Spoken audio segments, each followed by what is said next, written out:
I love this problem. This is on page 154 in the margin. It's the 21st century skill on health literacy. And here's the story. Resting heart rate is a measure of your heart's efficiency. The lower your resting heart rate, the less exertion on your heart as it pumps blood through your body. The resting heart rate of an average adult is between 60 and 100 beats per minute. 4 people calculated their resting heart rates. Person A's heartbeat, 6 times in 5 seconds and 24 times in 20 seconds. Person C wrote the equation y equals 48x to describe his resting heart rate when y is the number of beats in x minutes. The heart rates of person B and person D are described in the table and graph below, where x is minutes and y is heartbeats. So if you need to pause the video, I want you to go ahead and do that and just copy what I have here. And then when you're ready, you don't have to highlight it, but it won't be a bad idea to. When you're ready, go ahead and start the video and we'll work this out. So how in the world am I going to figure out the answer to the question at the bottom of who has the greatest resting heart rate? Well, I'm going to look at the slope for each of these. That's where I'm going to start. There's one thing, though, that we need to notice. Person A is in terms of beats per second. Everybody else is in terms of beats per minute. So we need to standardize the data. We need to get everybody on the same scale. Now, if the last 3 are already in minutes, rather than change all of them to seconds, I'm going to change person A. So here's what I also need to do. I think I'm going to draw a table of values just for this one because I think it will help illustrate what I'm trying to say. So let's just sketch a table and let's put in 1, 2, 3, 4 rows and a center line. And we want to put in the X value and the Y values. Now remember, I'm trying to standardize my data. I want the same information in both tables. So this is going to need to be the minutes, and this is going to be the beats. Now this is important because the way they gave it to us is backwards. So you need to be sure that you've got it in the right order.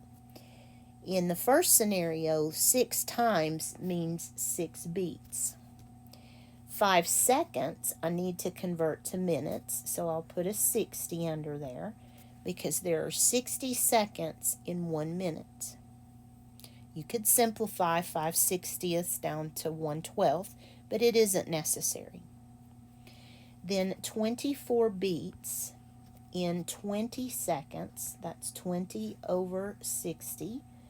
You could simplify that down to 2 over 6 or 1/3, but it is not necessary. You have standardized your data. You've converted it to minutes and you've put it in the right order. And now we can find the slope. So you know how to do this. You're probably sick of hearing this at this point. That's a good thing. When you get sick of hearing it, you'll remember it for life. So let's set up a frame. Y2 minus y1, x2 minus x1. So I'm going to come back to my table of values and assign some labels. There are my x's, here are my y's, and I need to plug those in to my formula. y2 minus y1, x2 minus x1. Okay, so 24 minus 6 is 18. 20 minus 5, that's going to be 15 over 60. And if you want to go ahead and simplify, actually I'm not going to do that. We don't need to. It's programmed into me to do that. So on your calculator, type this in. Use your fraction key to get an answer here. So 18 divided by 15 ABC 60 equals something way too big. What have I done here?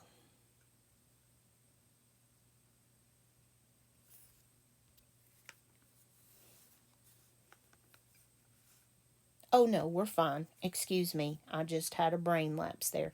72 beats per minute.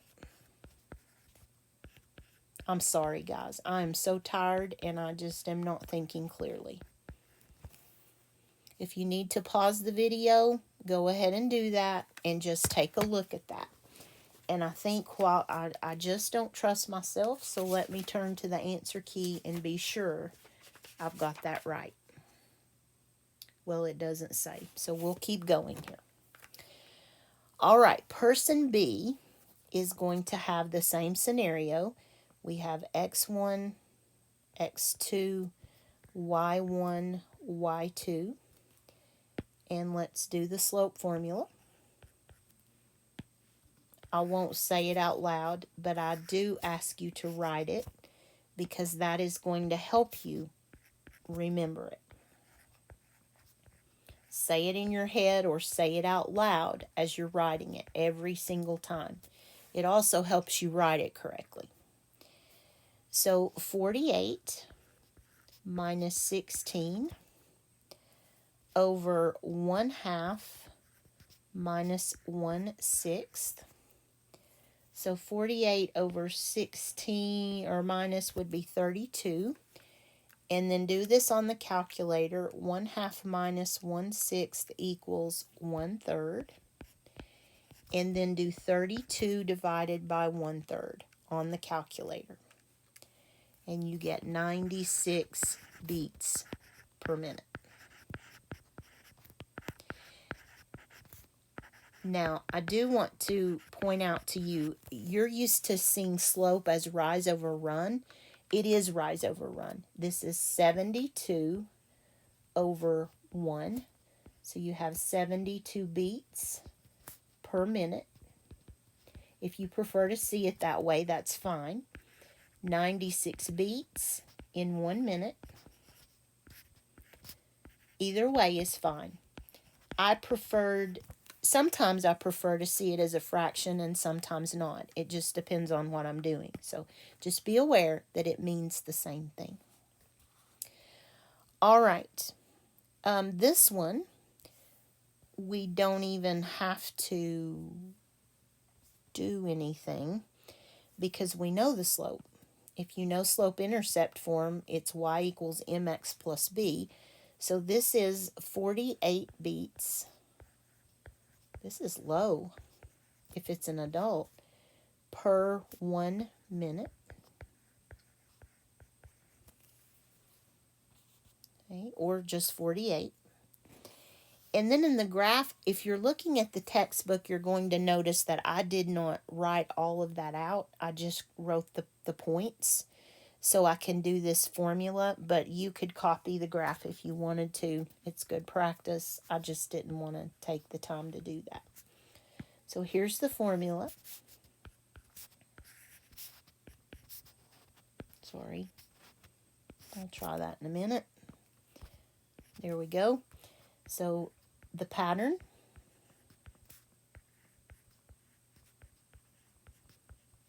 fill in the blanks. So you have x1, y1, x2, y2. And this time, instead of using fractions, they use decimals. That doesn't change a thing. So you have 21 minus 42 over 0.25, or 1/4, minus 1/2.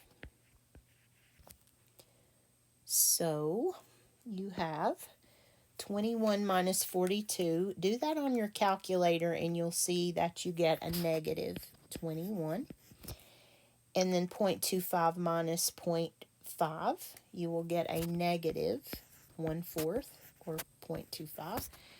Divide that on through. So negative 21 divided by 0.25 is 84 beats per minute, or 84 over 1.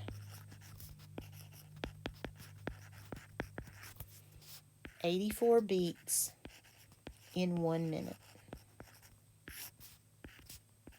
And the question we're supposed to answer is, who has the greatest resting heart rate?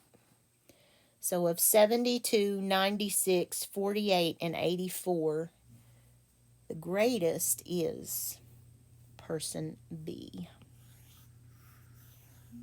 I'm a little worried about that 48. That's pretty low. But they didn't ask me that. They just asked me who has the greatest. And that is person